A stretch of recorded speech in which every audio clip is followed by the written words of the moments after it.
સત્સંગી જીવન આજે નવું પ્રકરણ આપણે શરૂ કરીએ છીએ. સત્સંગી જીવન અધ્યાય નવો શરૂ કરીએ છીએ. પ્રકરણ 5 અધ્યાય 27મો. બરાબર. અને આ અધ્યાયને વિશે ભગવાને દંડવિધિનું નિરૂપણ કરેલું છે કે ભાઈ ન્યાયાધીશ સજા આપે પછી એ દંડનો વિધિ શું હોવો જોઈએ એ રાજા આમાં તમને કહેશે. એટલે રાજાના એ ધર્મમાં આવે એટલે શ્રીજી મહારાજ તમને કહેશે. તારીખ આજે થઈ 2 માર્ચ 2024. બરાબર.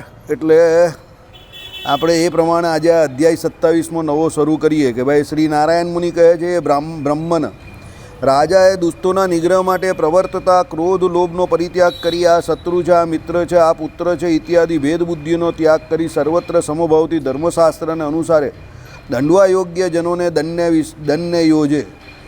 બરાબર. એટલે કાલે આપણે અહીંયા આ વાક્ય જોયું હતું કે ભાઈ રાજા જે હોય એને પહેલાં તો પારકા પોતાના ક્રોધ કરીને કે ભાઈ કોઈ વ્યક્તિ પ્રત્યે એમ કહે કે એને દ્વેષ હોય તો એ કે પછી લોભ કોઈ પૈસા આપી દે તો એને છોડી દેવાનો જેમ અત્યારે થાય જ ને એવું ન હોવું જોઈએ. આ શત્રુ છે, આ મિત્ર છે એવું નહીં. ધર્મશાસ્ત્રમાં કહ્યું એમાં જે પ્રમાણે ન્યાય વર્તતો હોય અને એમાં જે કોઈ એનો ઓળખીતો હોય કે ગમે તે હોય ગુનેગાર હોય તો એને સજા કેવી રીતે થાય, દંડ કેવી રીતે થાય એના માટેનું આયોજન રાજાએ કરવું પડે. તો જ રાજ્ય બરાબર ચાલે. નહીં તો આ બધા માથાભારે શખ્સો હોય ને તો એવા માથા પર ચડી જાય કે રાજાના રાજ્યને પણ હિત એના રાજાની જે શું કહેવાય એક પ્રકારનો રાજાશાહી છે કે એની જે એક પ્રકારનો આપણે કહીએ ને કે કડક ધાક એ ધાકને વિશે પણ આ લોકો અવરોધરૂપ થઈ જાય. આ બધા માથાભારે માણસ હોય ને હા અરે ઘણા બધા એવા તો હતા. કીચક તો ગાંઠતો જ નહીં હતો એના રાજાને. હતો તો એનો સારો જ પણ તો પણ ગાંઠતો નહીં હતો કારણ કે એ વધારે બળવાનો હતો અને રાજા દુર્બળ હતો. બરાબર. એટલે એવું થાય. જ્યાં બે સ્મૃતિ વચનના અર્થ નિર્ણયમાં પરસ્પર વિરોધ આવે ત્યાં વિરોધના પ્રશમન માટે કરવાની વિષય વ્યવસ્થા વગેરેમાં ઉત્સર્ગવાદી લક્ષણવાળો ન્યાય બળવાન જાણવો. તે ન્યાય ક્યાંથી જાણવો તો અન્વય વ્યતિરેક રૂપ વૃદ્ધ વ્યવહાર થકી જાણવું. જેમ કે અર્થ સુવર્ણ રજત આદિ અનેક વસ્તુઓનો દાવોવાદીએ કર્યો હોય તો સમસ્ત વાદીઓને પ્રતિવાદી ન અંગીકાર કરતો હોય ત્યારે વાદીએ તેમાંથી એક સુવર્ણની સાક્ષી વગેરે પ્રમાણથી સાબિતી કરી હોય તો રાજાએ રજત આદિ બીજી સમસ્ત વસ્તુઓ પ્રતિવાદી પાસેથી વાદીને અપાવવી.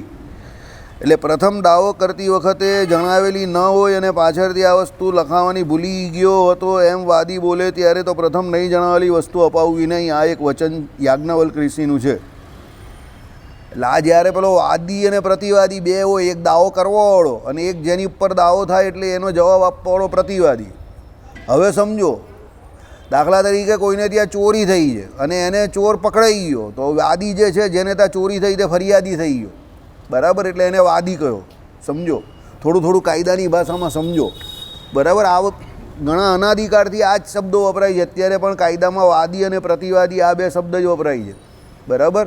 ફરિયાદી અને આરોપી સમજો અને વાદી અને પ્રતિવાદી આ બે શબ્દો જ અત્યાર સુધી ચાલતા આવે છે. તમે કોઈ વકીલ પાસે જાઓ અને ફરિયાદ લખાવો તો તમને પહેલાં વાદી તરીકે લખે ઉપર તમારું નામ અને વિરુદ્ધ નીચે પ્રતિવાદી તરીકે તમે જેની વિરુદ્ધમાં ફરિયાદ નોંધાવો એ પ્રતિવાદી કહેવાય. હા પક્ષ બંનેનો કોર્ટ છે તે સાંભળે. બંનેને પોતપોતાની રજૂઆત કરવાનો સમાન અધિકાર. વાદી એવું કે આમાં કહ્યું એ પ્રમાણે કે સુવર્ણ રજત આદિ અનેક વસ્તુઓનો દાવો વાદીએ કર્યો હોય. વાદીએ દાવો કર્યો કે ભાઈ મારા ત્યાંથી સોનું ચાંદી બધું ચોરાઈ ગયું છે. સમજો તે સમસ્ત વસ્તુઓને પ્રતિવાદી ન અંગીકાર કરતો હોય. પ્રતિવાદી કે ના ભાઈ આવું મેં કંઈ ચોર્યું નથી. પ્રતિવાદી અને વાદી બે થાય કેવી રીતે સમજો. તો એક કહેતો હોય કે આ કરેલું છે અને બીજો કહેતો હોય નથી કર્યું તો જે ઝઘડો કોર્ટ સુધી પહોંચે ને. એટલે પ્રતિવાદી શું કહે કે ના ભાઈ મેં આવી કંઈ ચોરી કરી નથી. ત્યારે વાદીએ તેમાંથી એક સુવર્ણની સાક્ષી વગેરે પ્રમાણથી સાબિતી કરી હોય. હવે વાદી એવું સાબિત કરી દે સાક્ષી દ્વારા કે ભાઈ આ સુવર્ણની ચોરી કરી જ છે. સમજો ત્યારે રાજાએ રજત બીજી વસ્તુઓ પ્રતિવાદી પાસેથી વાદીને અપાવવી. એટલે શું છે કે ભાઈ જો સુવર્ણનું સાબિત થઈ ગયું તો ચાંદી આદિની બધી વસ્તુ જે કંઈ ચોરેલી છે એ બધી પ્રતિવાદી પાસેથી રાજાએ વાદીને અપાવવી. એટલે આનો અર્થ તમને સમજ પડી કે જો પેલો એ સાબિત કરવામાં પૂરેપૂરો પાકી રીતે સાક્ષીની થકી એ સાબિત કરવામાં એ સફળ રહ્યો. કોણ? વાદી. કે ભાઈ મારે ત્યાંથી સોનાની ચોરી થઈ, ત્યાં આણે જ ચોરી કરેલી છે અને એમાં એની પાસે સાક્ષી પણ હોય, તો એ વાત પાક્કી કે એની જોડે ચાંદીની ચોરી પણ પહેલાં જ કરેલી છે. સમજો, કારણ કે બંને વસ્તુ એને ત્યાંથી સાથે જ ચોરાયેલી હોય. હવે જો સુવર્ણની ચોરી સાબિત થઈ ગઈ તો એ વેરા ચાંદીની પણ થઈ જ ગઈ. આઈડિયા આવ્યો તમને? એટલે આ મુખ્યપણે જે વાક્ય અંગીકાર કરવાના હતી. એટલે અહીંયા આ કહેવું છે કે રાજાએ આવી રીતે પકડવાનું છે કે ભાઈ ભલે ચાંદી ચોરાઈ ગઈ કેવી રીતે એનો કોઈ સબૂત નહીં મળ્યો, પણ સુવર્ણની ચોરી થઈ એનો સબૂત મળી ગયો. એટલે મુખ્ય તો સુવર્ણ છે ને, સુવર્ણ મોંઘું હોય ને, બરાબર. ચાંદી કરતાં સોનું તો બહુ મોંઘું, આનો તોલામાં ભાવ હોય, પેલાનો કિલોમાં ભાવ આવે, બરાબર. એટલે કહેવાનું તાત્પર્ય શું છે કે જો સુવર્ણની ચોરી પેલા પાસેથી પકડાઈ ગઈ અને પ્રૂવ થઈ ગયું, સાબિત થઈ ગયું, તો ચાંદી આદિક પણ એ ચોર પાસે જ છે, તો એની પાસેથી પેલાને અપાવવું. સમજ્યા સુનિલભાઈ? સમજી ગયા? આ યાજ્ઞવલ્ક ઋષિની સ્મૃતિ આદિકમાંથી લખેલું છે, સમજો. અને આ આજકાલનું નથી, આ બધું અનાધિકાળનું છે. આપણા, મારે કંઈ કહેવું નહીં, આપણા ભારતના આ બધા કાયદો ઘડનાર અને આ બધી ન્યાયાધીશને આ બધું ન્યાયતંત્રની રચના કરનાર લોકો બધા બ્રિટિશ લોની પથારી ફેરવ્યા કરે છે. આવ અક્કલનું પ્રદર્શન કરે છે. આપણી સ્મૃતિમાંથી જો એ લોકો લો આપણો બનાવે ને તો એટલો મજબૂત કાયદો બને એવું છે આપણું. એકચ્યુઅલી મનુસ્મૃતિનું અનુકરણ આ બ્રિટિશ લોએ કરેલું છે અને બ્રિટિશ લોનું અનુકરણ પાછું આપણે કર્યું, તો આપણે યોર ઓનર કહેતા થઈ ગયા. હવે યોર ઓનર આપણે પહેલાં કેમ કહેતા હતા કે ભાઈ ત્યારે આપણે ગુલામ હતા અને એ અંગ્રેજ પ્રથા હતી એટલે આપણે એને યોર ઓનર કહેતા હતા. હવે યોર ઓનર કહેવાની કાંઈ જરૂર છે? હવે તો આપણે સ્વતંત્ર થઈ ગયા, તો હવે એને આપણે ન્યાયાધીશ જ કહેવા જોઈએ ને. આઈડિયા આવ્યો તમને? હવે યોર ઓનર કહેવાની કાંઈ જરૂર છે? સમજો. પણ એ પેલી આપણી માનસિકતા જે છે ને, ગુલામ માનસિકતા ગઈ જ નથી. કાલે પેલા ભાઈ તમે વાત કરતા હતા ને કે 13મી સદીમાં તું કહેતો હતો ને કોનું રાજ હતું, તો 13મી સદીની આજુબાજુ બધા ગુલામો જે હતા ને, આ બધા તે ગુલામ વંશની સ્થાપના ભારતમાં થઈ ગયેલી. તો ભારતમાં 13મી સદીની આજુબાજુ બધા શેરશાહ સૂરીના બધા જે હતા બધા ગુલામ હતા અને એ પેલા લોકોના ગુલામ હતા. આ બાજુ આરબિયન કન્ટ્રીઝ ખરા ને એ બધાના ગુલામ હતા અને એ લોકો દિલ્હીમાં એને ગાદી ચલાવવા માટે ગુલામોને મોકલતા હતા અને એ ગુલામો ભારત પર રાજ કરતા હતા. સમજો, દિલ્હીમાં ઘણા બધા ગુલામોએ પણ રાજ કર્યું છે. એટલે આ દેશનો ઇતિહાસ જ્યારે કહેવામાં આવે ત્યારે એવું કહેવાય છે કે यहाँ पर बड़े बड़े जब राजा महाराजाओं ने राज किया है तो ऐसा भी हुआ है कि यहाँ पर गुलामों ने भी राज किया है. આ આપણો ઇતિહાસ છે. એટલે આપણા દેશનો ઇતિહાસ બહુ વિચિત્ર છે ને એમાં આપણી મુખ્ય વસ્તુ શું છે ખબર? આપણી ગુલામ માનસિકતા જવાબદાર છે આના માટે. સમજો, બરાબર. આપણી માનસિકતામાંથી ગુલામી કાઢવાની જરૂર છે. જે શબ્દો આપણે અંગ્રેજો તરફથી કે મુગલો તરફથી કે આ બધા ગુલામો તરફથી જબરજસ્તી મળેલા હતા, હવે ભારત આઝાદ થઈ ગયો, 70 વર્ષ થઈ ગયા, એ બધા શબ્દો કાઢી નાખવાની જરૂર છે. હવે આપણા ઓરિજિનલ જે સંસ્કૃતના ગ્રંથોના શબ્દો જે છે ને, ઓરિજિનલ શબ્દો, સમજો, એ બધા એ જગ્યા પર લાવી દેવાની જરૂર છે. કારણ કે આઝાદી કેવી? તો સંપૂર્ણપણે આઝાદી. એમ 1942માં ગાંધીજીએ પૂર્ણ સ્વરાજ્યની માંગ કરેલી અંગ્રેજો પાસેથી. નો ડાઉટ એ ચળવળ ફ્લોપ થઈ ગયેલી. પૂર્ણ સ્વરાજ્યની એ માંગ કરેલી પણ એટલી ચાલેલી ને, એ ફ્લોપ થઈ ગયેલી.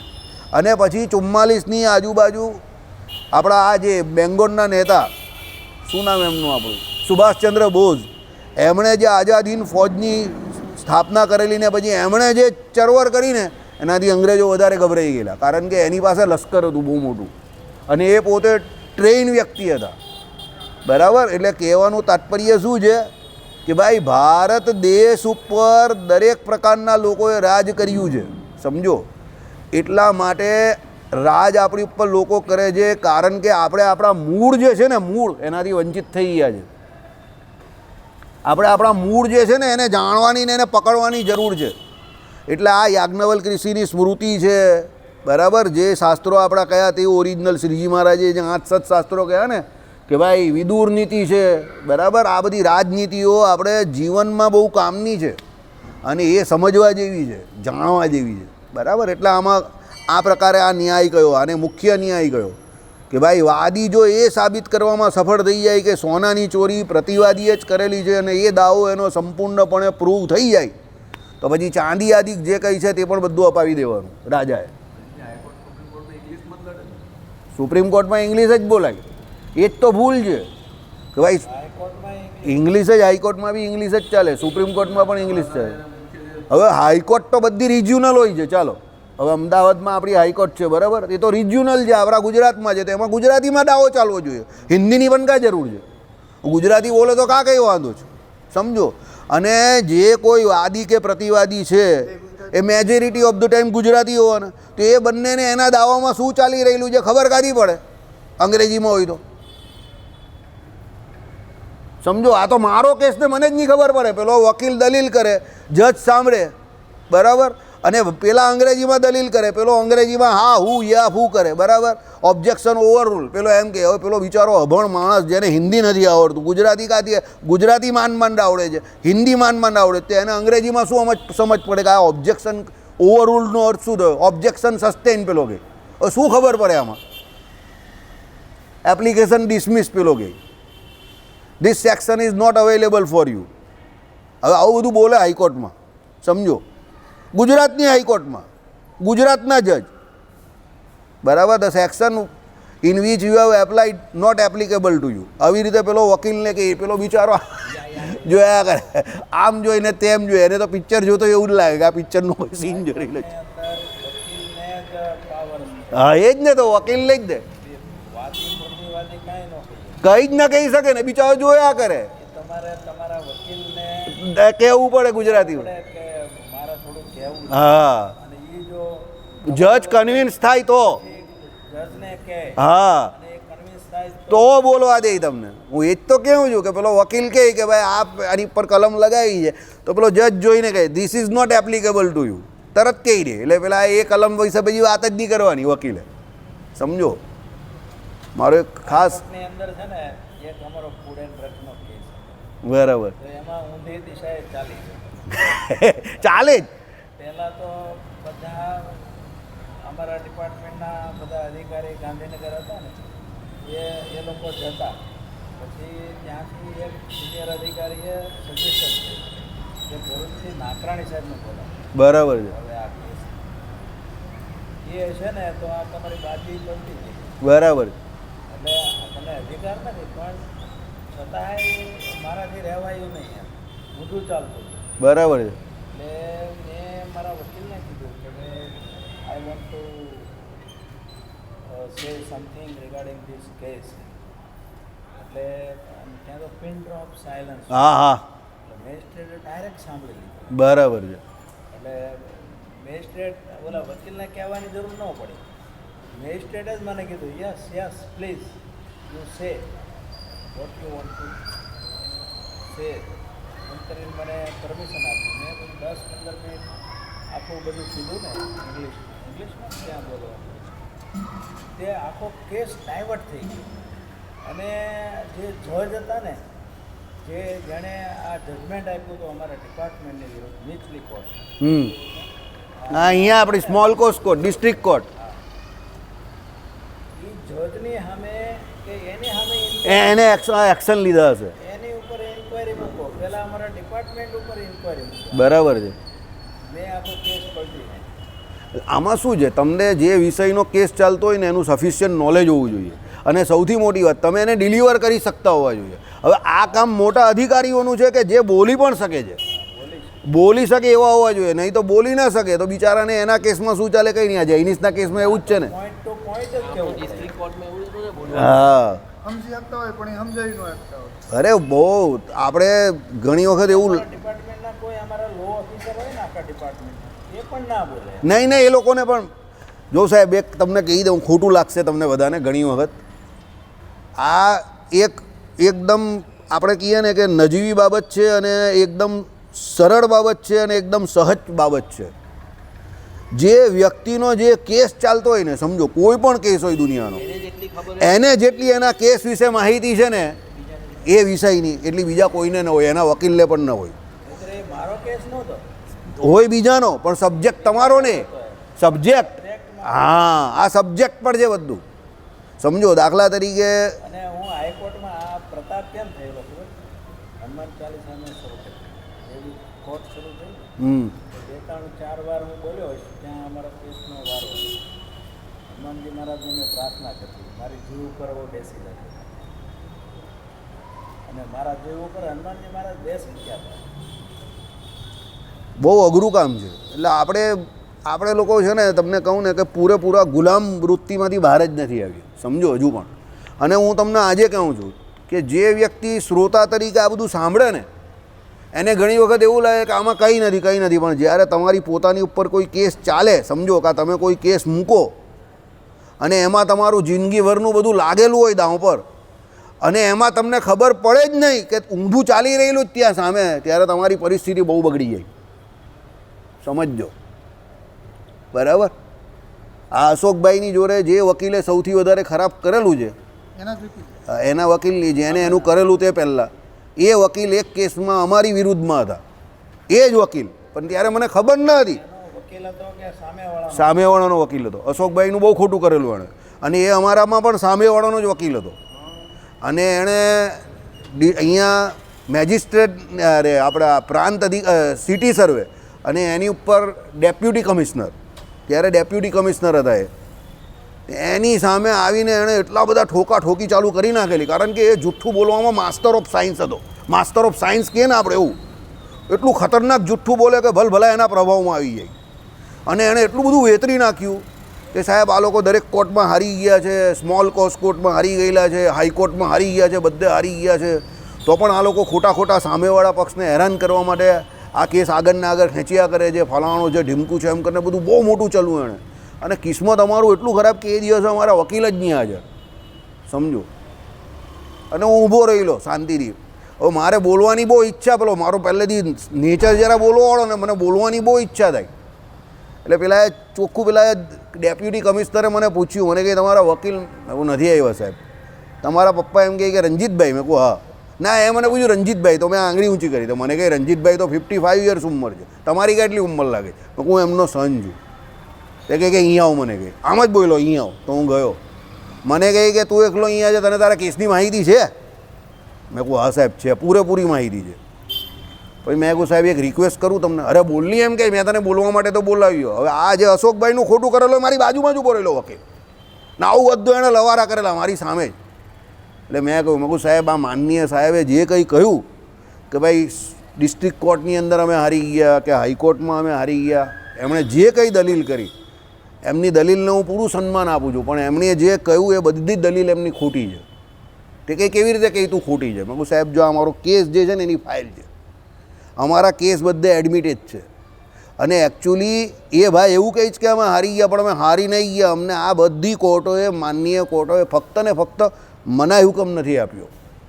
અને ઉલટાનું સ્મોલ કોઝ કોર્ટે તો પ્રાઇમા ફેસી જે સ્ટેટમેન્ટ આપેલું છે એની અંદર ચોખ્ખું લખેલું છે કે વાદીનો જે દાવો છે એમાં એમ જે હોદ્દાની રૂએ એ એવું કહેવા માંગે છે કે જે એમ કહે કે ચીમનભાઈ દયારામ દલાલનું વિલ એની રૂએ એન્ટ્રી ફેરવવામાં આવે છે, તે વિલ કરવાનો ચીમનભાઈ દયારામ દલાલને કોઈ અધિકાર જ નહોતો, કારણ કે પ્રોપર્ટી જે છે તે વડીલોપાર્જિત છે. એ ચોખ્ખું લખેલું જ મેં કીધું. અને ચીમનભાઈ દયારામ દલાલના વિલમાંથી મારા પપ્પાનું નામ કાઢી નાખ્યું છે.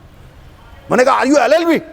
તરત બોલ્યું ડેપ્યુટી કમિશનર. મને કહે આર યુ LLB? મને કહે. મેં કહું ના સાહેબ હું LLB નથી. મને કહે આટલી બધી તને જાણકારી કાં છે?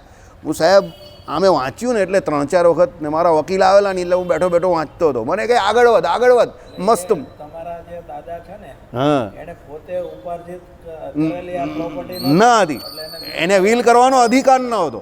હવે એમાં શું થયું, મારા જે ઘરના વડીલે શું કર્યું, એ વિલને રજીસ્ટર કરાવ્યું ને એની રૂએ મારા બાપુજીનું નામ મિલકતમાંથી કરાવી નાખ્યું. સમજો ઝઘડો. તમારા ગ્રામ ખજારા જાણતા હશે? મારા દાદા એક્સપાયર થયા પછી કરેલું.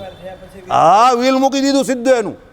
બનાવીને જ મૂક્યું? ના, હતું 1986નું, અને રજીસ્ટર કરાવી નાખેલું મારા ઘરના જ એક વ્યક્તિએ. સમજો. એમ નહીં, દાદા જીવતો હા, દાદાની સાઈન લઈ લીધેલી. દાદા મૃત્યુ થયું ને એમનું, ત્યારે એ વિલ મૂક્યું એમણે. એટલે દાદા તો પછી ગયા. એ તો દાદા જીવતા હતા પણ એને ખબર નહીં હોય કે આવી મારી સાઈન લઈ લે. હા, એમને ખબર નહીં હોય. બાકી હવે દાદા હોય તો બધા સંતાન એને હરખા હોય. એટલે પછી આવું થયું. સમજો. એટલે કહેવાનું તાત્પર્ય શું છે કે આપણે આપણા કેસ વિશે જેટલી માહિતી એટલી બીજાને ના હોય. એ ચીમન આ જેમ અશોકભાઈને એ વ્યક્તિ જેમ રમાડી ગયેલો ને, એમ અમને પણ રમાડી જ જતી રહ્યો છે. ગુજરાતી, પૂરેપૂરું ગુજરાતી. અને એને ચોખ્ખું કહી દીધું સાહેબને. પછી મેં કહું સાહેબ આ વકીલ અત્યારે જે આવેલા જ ને સાહેબ, એ પણ ખોટી જગ્યા પર એમણે એન્ટ્રી મારેલી છે. એ તો ગુજરાતી અરેબિયાના એની કોર્ટમાં અહીંયા તો ચાલે districtમાં. અહીંયા તો ગુજરાતી બોલવા દે તમને. અહીંયા ગુજરાતી ચાલે, હાઈકોર્ટમાં નથી ચાલતું અને સુપ્રીમ કોર્ટમાં પણ નહીં ચાલતું. અને સુપ્રીમ કોર્ટમાં તો જજ એક પેલા અંદર એન્ટ્રી હાજરીના પૈસા લે તમારી પાસે. 2-4 લાખ રૂપિયા ફી હોય છે. હમણાં જૈનિશનો એક કેસ હતો ને, 4.5 લાખ રૂપિયા ફી લીધી. 4.5 લાખ રૂપિયા ફી સુપ્રીમ કોર્ટમાં જવાની. એટલે આપણે લાગે એવું ન્યાય મેળવવો બહુ અઘરો છે, સાહજિક નથી. ને પછી પણ તમને ન્યાય મળે ગેરંટી નથી. સમજો, વકીલોની ફી કેવી છે આપણી? જબરજસ્ત ફી. ખાલી અંદર કેસ સામાન્ય માણસ તો સુપ્રીમ કોર્ટમાં જઈ જ ન શકે. બરાબર. આ તો હાઈકોર્ટનો વકીલ બેલાબેન કરીને કોઈ છે ને, એ ત્યાં અત્યારે જજ બનેલા જ ને, ત્યાં એક હાઈકોર્ટનો જ પાછો જે પ્રેક્ટિશનર છે તે સુપ્રીમ કોર્ટમાં પણ હવે જતો થયો છે. તો 4.5 લાખમાં એનું કામ પતી ગયું.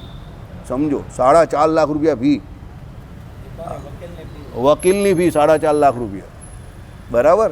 એટલે ન્યાય બહુ અઘરો છે. ગરીબનું તો હવે જય સ્વામિનારાયણ નાઈ જ લેવાનું. ગરીબે તો હું તમને કહું ને એ પ્રમાણે કે ખાલી ભગવાનનું ભજન જ કરવાનું, બીજું કંઈ કરવાનું જ નહીં. ને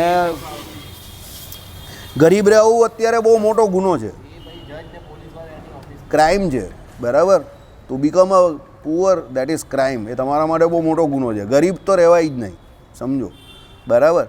માનસિક રીતે ગરીબ રહ્યો એ તો પૂરો થઈ ગયો, જીવવા જ નહીં દે લોકો. ચાલો, આનંદ અંબાણી 1000 કરોડ રૂપિયા ખર્ચવાના. હા તે ખર્ચે ને સાહેબ, પૈસાદાર છે તો. પ્રથમ સગાઈ હો. હા સગાય જ નહીં તો એ લોકોની વાત નહીં કરાય સાહેબ, કમાયેલા માણસ છે. પ્રથમ દાવો કરતી વખતે જણાવેલી ન હોય અને પાછળથી આ વસ્તુ લખવાની ભૂલી ગયો હતો એમ વાદી બોલે ત્યારે તે પ્રથમ નહીં જણાવેલી વસ્તુ અપાવવી નહીં. હવે દાખલા તરીકે દાવો કરીએ ત્યારે પેલો વાદી જે હોય તેની કઈ કઈ વસ્તુ ચોરાઈ ગઈ છે કે ખોવાઈ ગઈ છે એ બધી એની પાસે યાદી લઈ કોર્ટ. તો એ યાદીમાં જે કંઈ ભૂલી ગયો હોય અને પછી પાછળથી ઉમેરવાનું કહે કે ભાઈ આ વસ્તુ હું ભૂલી ગયેલો, કિંમતી વસ્તુ હતી ને ભૂલી ગયેલો, અને પછી ઉમેરે તો પછી એ પાછળથી ઉમેરે એ માન્ય કહેવાય નહીં. એ યાજ્ઞવલ્ક ઋષિની સ્મૃતિ કહી છે. એને જ્યારે અત્યારે પણ એવું, જ્યારે તમને પહેલી વખત તક આપવામાં આવે ત્યારે બધું લખી દેવાનું. બરાબર. એટલે ત્યારે એ તમે વાદી જ્યારે એનું સ્ટેટમેન્ટ આપે, અરજી કરે ત્યારે જે કંઈ લખે તે બધું એકદમ વ્યવસ્થિત રીતે શાંત મગજ રાખીને બધું લખવું. એટલે ઘણી વખત વકીલો બ્રીફિંગ કરવાવાળા બરાબરની, અત્યારે બધા વકીલો બધા સેટિંગવાળા થઈ ગયા. હવે લોકોને બ્રીફિંગમાં ખબર નહીં પડતી હોય કે કઈ જગ્યા પર શું લખવું અને કેટલું લખવું અને કેવી રીતે લખવું. એટલે એ લખવામાં ગરબડ કરે તો બિચારા અસીલનું ખોટું થઈ જાય. હવે અસીલને તો કાયદાની ભાષા ખબર નથી, અસીલ તો વકીલના ભરોસે છે, અને વકીલને કંઈ એવું આવડતું નહીં હોય તો લોચા લબાચા થઈ જાય તો એમાં બિચારા અસીલને નુકસાન થઈ જાય.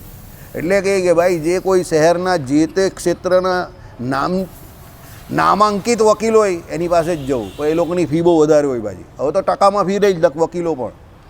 તમારો કેસ કેટલા રૂપિયાનો છે અને ટકામાં ફી લઈ. બરાબર. પેલા એક ભાઈ આવે છે 55 લાખનો કેસ છે તો 5 લાખ રૂપિયા લીધા. પેલા ગોપીનાથજી નારાયણ મુનિદેવના એ કહ્યું પછી એ 5માંથી 3.5 લાખ ફી કહી દીધી. પેલા આપણા જયસુખભાઈ રાજપરા તે દિવસે વાત ન કરતા હતા તે. બરાબર.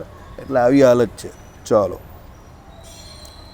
બીજું અર્થ એટલે બીજી વાત છે. અનેક પ્રકારના દ્રવ્યને માટે કરેલી ફરિયાદીમાં પણ વાદી જેટલું સાક્ષીઓ વડે સાબિત કરી આપે તેટલું જ દ્રવ્ય શાહુકારને મળે. આ વચન કાત્યાયનનું છે.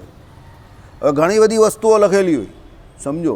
હવે એમાં શું હોય, જ્યારે પેલો લખવા બેસે ને ત્યારે એને એવું થાય કે આ બધી વસ્તુ લખું છું, એની જોડે બીજી 5-10 વસ્તુ વધારે પણ લખી દે. એને એમ કે કદાચ માંગી એને મળી ગઈ તો લોભ તો હોય જ ને બધાને.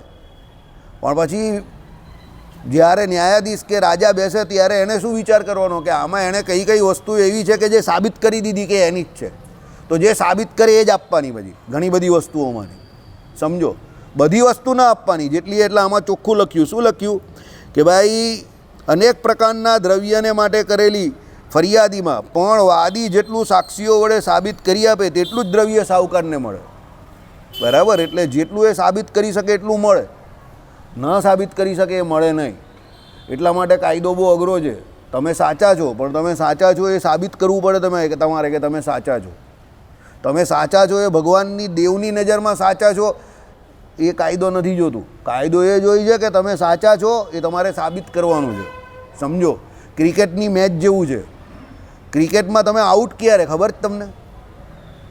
ક્રિકેટમાં તમે આઉટ ક્યારે બોલો? ક્રિકેટની ભાષામાં તમે આઉટ ક્યારે બોલો? ક્રિકેટ તો બધા જોતા હશે ને મેચ, બોલો ક્યારે તમે આઉટ ક્યારે? એમ્પાયર આપે ત્યારે. એકદમ પરફેક્ટ જવાબ. આઈસીસીના નિયમ પ્રમાણે જ્યારે તમને એમ્પાયર આઉટ ડિક્લેર કરે ત્યારે તમે આઉટ, સમજો. બાકી તમે એમ કહો કે ભાઈ કટ લાગી ગઈ ને કેચ પકડી લીધો એટલે આઉટ, કે સ્ટમ્પમાં બોલ દડો ચાલ્યો ગયો એટલે આઉટ, એ આઉટ થવાના બધા રસ્તા છે, પણ આઉટ તમને એમ્પાયર આપે તોય આઉટ. એટલે ઘણી વખત શું થાય, પેલો નોટ આઉટ હોય તો પણ એમ્પાયર આઉટ આપી દઈ તો એને જવું પડતું હતું પહેલાં. ડીઆરએસ ફીઆરએસ તો બધા હમણાં આવ્યા, સમજ્યા. અને ઘણી વખત એવું હોય પેલો આઉટ હોય પણ એમ્પાયર ના આઉટ આપે તો જવાનું જ નહીં, બરાબર.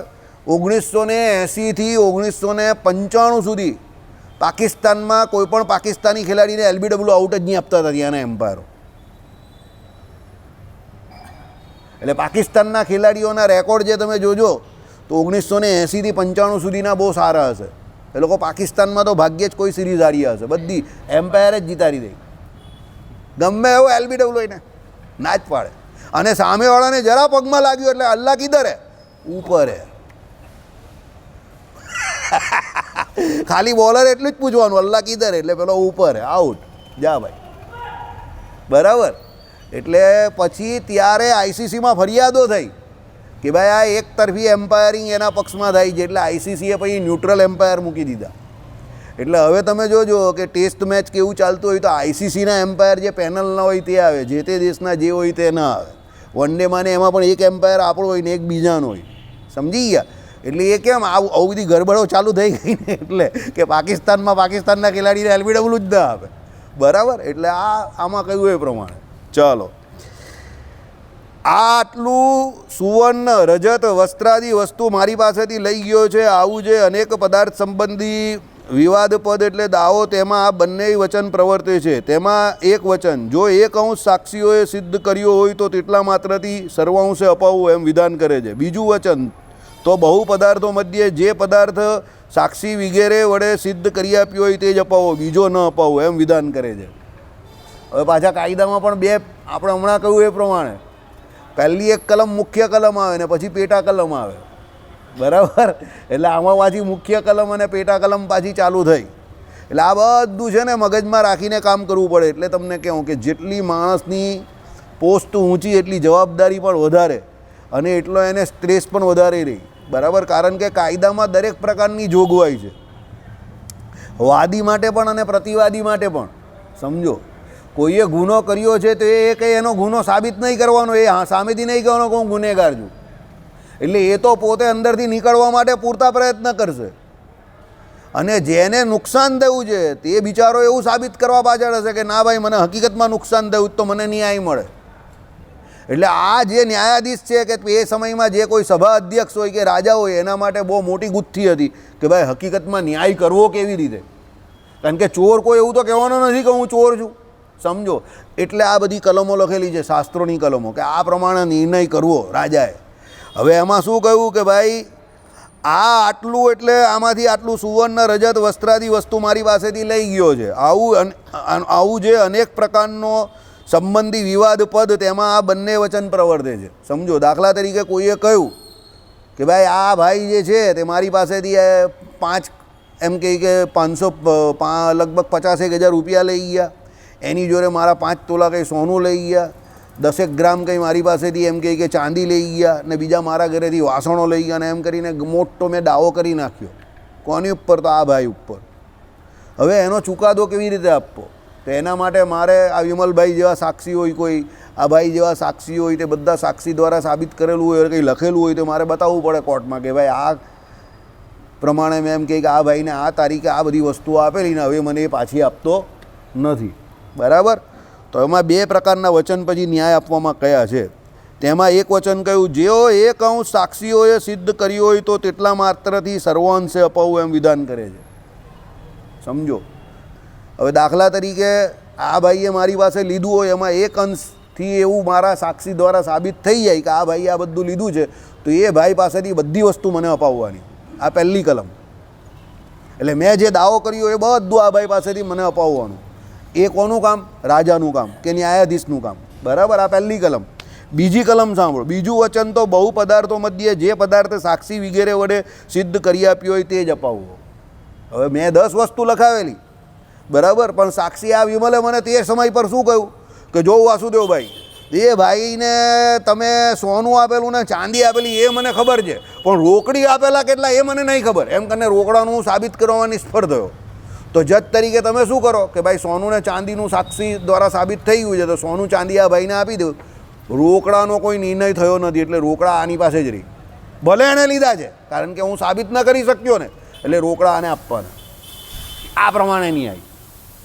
સમજ પડી ગઈ તમને? એટલે આવા બંને પક્ષ વર્તે છે. આમાં ઘણા લોકોને તમને કંટાળો આવતો હશે, બરાબર, કે આ બધું કાં અંદર શાસ્ત્રમાં આવે છે, પણ ભાઈ રાજનીતિનો ભાગ છે. ધર્મશાસ્ત્ર પણ જે છે તેમાં રાજનીતિ પણ આવે, અને રાજનીતિ એ પ્રમાણે ચાલે તો આપણે બધા સુખી રહીએ. અત્યારે જે આપણા કષ્ટનું કારણ મુખ્ય જે છે ને તે આ જ છે બધું, કે ન્યાયપાલિકા એનું પૂરેપૂરું કર્તવ્ય જે છે તે નિભાવતી નથી. પોલીસ કર્મીઓ એનું કામ નહીં કરતા, એટલે આપણે હેરાન થઈએ છીએ, બરાબર.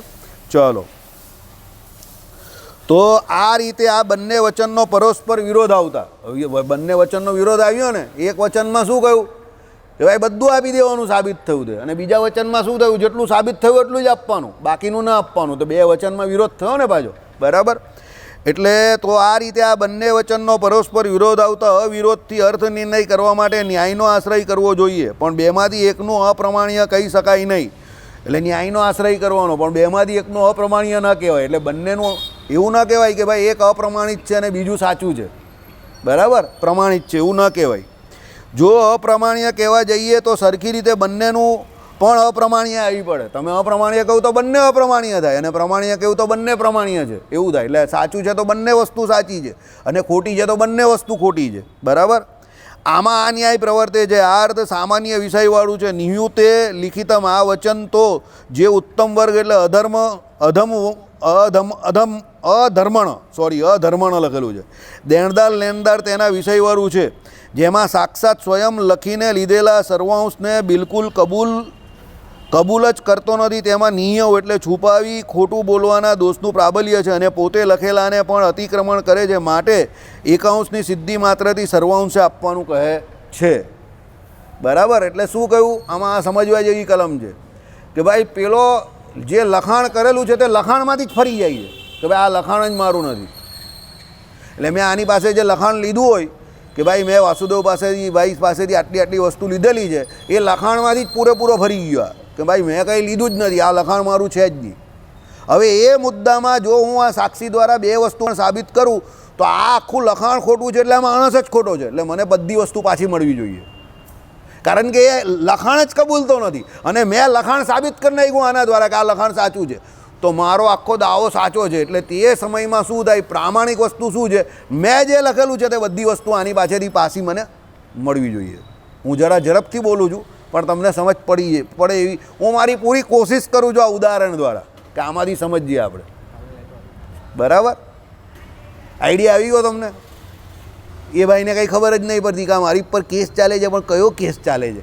આ વાસુદેવભાઈએ મારી પર કયો કેસ કરીને આવી ગયો, બરાબર. એ અહીંયાથી જશે પછી વિચાર કરશે કે આ મારી પર કેસ કયો થઈ ગયો. હા સાહેબ, જરૂર તો પડે. હમણાં આવશે આપણા પેલા શૈલેષભાઈ, એમને પૂછજો, શનિના ગુરુ છે, બરાબર. એ શનિ ગ્રહ વિશે એ ભણાવે છે, એટલે અરે ભણાવે છે, હી ઇઝ અ ટીચર. તો જ્યોતિષના ટીચર છે, તો જ્યોતિષના ટીચર છે.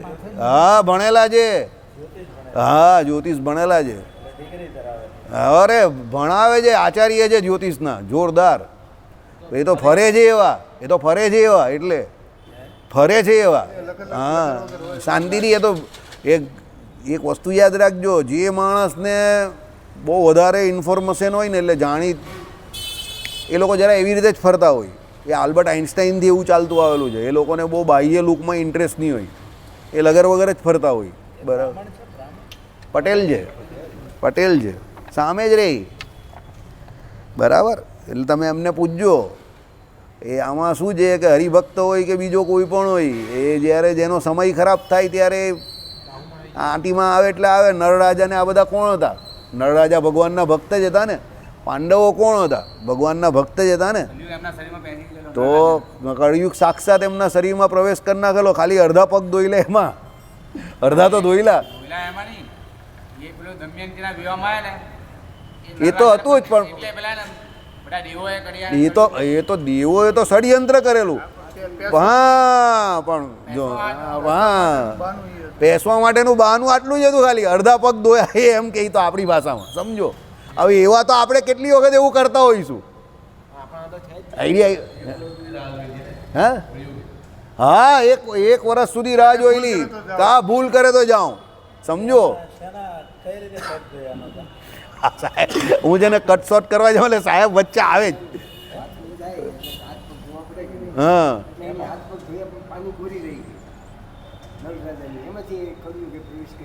પાણી શું થઈ ગયેલું હા હા પાણી એટલે મેં કહ્યું અડધા પગ ધોયા બરાબર એટલે આ નીચેનો ભાગ રહી ગયેલો ને ઉપરનો ભાગ સાફ થયો એટલે અહીંયાથી કર્યું કે પ્રવેશ કરી નાખ્યો સમજો બરાબર એટલે આપણે તો હવે એટલે સમજો મારી વાત નળ રાજા કયા યુગમાં હતા? નળરાજા કદાચ સતયુગમાં ના મહાભારતમાં તો એની વાર્તા કરે છે એટલે સતયુગના હતા મહાભારત યુગમાં એક કળયુગ આવી જતો હશે. આ ચોકડીની નહીં હશે આ વાત આ ચોકડીની વાત નહીં હશે આ ચોકડીની વાત ન હશે સમજો શાંત રહેવો ભાઈઓ શાંત રહેવો સભાનું જે સન્માન થાય એ પ્રમાણે સભાની સન્માનમાં વાત કરો એ આ ચોકડીની વાત ન હશે આની આગલી ચોકડીની વાત હશે કારણ કે એનું કારણ તમને કહું યુધિષ્ઠિર રાજાએ જ્યારે એવું કહ્યું હતું કે ભાઈ અમને જે આ દુઃખ પડ્યું છે આવું પૂર્વે કોઈને દુઃખ પડ્યું જ નથી એના સંદર્ભમાં આખી આ નળ રાજાની કથા કહેલી કે પૂર્વે તમારા કરતાં વધારે કષ્ટ નળ રાજાને પડેલું અને આ પ્રમાણે બરાબર વિવેચન છે એટલે એ આ ચોકડીની વાત ન હતી એની આ આખું 100 પાનાનું મહાભારત મહાભારતમાં 100 પાનાનું નળ રાજાનું આખું ચરિત્ર છે હા આખ્યા નળ રાજા બહુ મહાન રાજા હતા સમજો નળ દમયંતી અરે નળ દમયંતી બરાબર એ નામ તો મને ખબર છે નળ દમયંતી. હા એટલે આમાં શું હોય કે બધી ઘણી બધી વાર્તા હોય એટલે ઘણું બધું તમને યાદ રહે ઘણું અડધું યાદ રહે આવું આપણી મેમરી બધી અડધી ફૂલ નર રાજાનું રૂપ લઈને ગયેલા વિવાહ કરવા દમયંતી બહુ રૂપાળા હતા અને બધાને એમને પરણવું હતું પણ પછી એ નળને પરણેલા હતા એટલે આ બધી માથાકૂટ ત્યાંથી ઊભી થયેલી નરના રૂપ લઈને જ ગયેલા ચાલો એટલે આ પહેલેથી તો હવે નર રાજા રૂપે જ હતા એટલે મારા પપ્પા કહીને કે આ બધા ઝઘડા જે ચાલે છે ને જર જમીનને જોરું છે કજિયાના છોરું ત્યાં પહેલેથી જ ચાલે છે મારા પપ્પાનો પેટર્ન ડાયલોગ છે આગુ સે ચલી આતી હે મારા બાપુજી મને કાયમ કે આ આગુ સે ચલી આતી હે એટલે આ પહેલેથી સૃષ્ટિ બનીને ત્યારથી ઝઘડા જે થતા હોય તેમાં આ ત્રણ જ વસ્તુ હોય મેં ને એમાં સારા માણસ પણ લપેટામાં આવી જાય સમજો એટલે ભગવાનના ભક્ત હોય ને એને શું છે જો તમારા ભાગ્યમાં જે કષ્ટ હોય એ કષ્ટ તમને પડે પણ ભગવાને પ્રથમના 61માં વચનામૃતમાં કહ્યું ને એ પ્રમાણે કે એને ભગવાન જ્યારે કસણીમાં લઈને ત્યારે એ કસણીમાં રહી ત્યારે એ શું વિચારે કે ભાઈ એ મારા ભગવાનની ઈચ્છા છે અને ભગવાનની ઈચ્છા એ મારું પ્રારબ્ધ એટલે જેટલો કસણીમાં લે એટલો વધારે રાજી થઈને ભગવાનનું ભજન કરે એ ભગવાનના ભક્તનું લક્ષણ છે પણ એનો મતલબ એવો નથી કે એને કસણીમાં ન લે કસણીમાં કસોટીમાં તો એ પણ આવે સમજો કારણ કે એક વસ્તુ યાદ રાખજો તમે જેના દ્વારા આગળ ચાલતા હોવ ને તમારા દરેકના જીવનમાં કોઈ વસ્તુ એવી મુખ્ય હોય કે જેના દ્વારા તમે આગળ ચાલતા હોય ઘણાના જીવનમાં ઇથિક્સ હોય ઇથિક્સ એટલે શું કહીએ સાહેબ એના સિદ્ધાંતો હોય એ સિદ્ધાંતથી આગળ વધતો હોય ઘણાના જીવનમાં રૂપિયા પૈસા હોય મુખ્યપણે ઘણાના જીવનમાં કુટુંબ પરિવાર હોય ઘણાના જીવનમાં એની ઘરવાળી હોય એ બહુ મજબૂત હોય એના થકી પેલો આગળ જતો હોય હવે જ્યારે એનો સમય બગડે ને ત્યારે એની જે મુખ્ય વસ્તુ હોય ને જેના દ્વારા કે મુખ્ય વ્યક્તિ જેના દ્વારા એની જિંદગીની ગાડી ચાલતી હોય ને ત્યાં જ રૂકાવટ આવે સમજજો અને એની કસોટી ત્યાંથી જ શરૂ થાય દાખલા તરીકે કોઈ માનસિક રીતે બહુ મજબૂત હોય ને તો એની માનસિકતા પર પહેલો એટેક થાય જે આર્થિક રીતે મજબૂત હોય ને એની આર્થિક જે પરિસ્થિતિ છે એની પર પહેલો એટેક થાય જે સામાજિક પ્રતિષ્ઠાવાળો જે આ નેતાઓ એના જ્યારે શનિની વક્રી દ્રષ્ટિ એની પર પડે એટલે પહેલી એની પ્રતિષ્ઠા બગડે ઈડીના દરોડા પડે આ બધું થાય ક્યારે ત્યારે જ થાય કેમ અત્યાર સુધી ન થયું એ ત્યારે જ થાય જ્યારે પેલી વક્ર દ્રષ્ટિ પડે શનિ મહારાજની એટલે એવું થાય ત્યારે રાવણ ઉપર પણ પડેલી ને એમની એ પ્રમાણે એટલે ભગવાનના ભક્તને શું છે ભગવાન એવી કેપેસિટી આપે સમજો પણ એની ઉપર પણ બધાની અસર તો થાય જ છે કારણ કે ભાગ્ય વગર તો કંઈ ચાલતું નથી ને મહારાજે શું કહ્યું જેટલો સમય ભાગ્યમાં લખેલો એટલો સમય આ દેહને વિશે રહેવાનું છે તો લખેલું હોય એટલે એનો મતલબ કે ભાગ્ય તો આપણે લાગે છે તો જ આ દેહને વિશે જીવ રહી શકે છે ને. પણ એ ભગવદ ઈચ્છા છે એમ માનીને પેલો રાજી ખુશી થકી રહી અને એના દિવસો કાઢે અને ભગવાનનું ભજન કરે અને ભગવાનને એવી પ્રાર્થના ન કરે કે મારું કષ્ટ દૂર કરજો.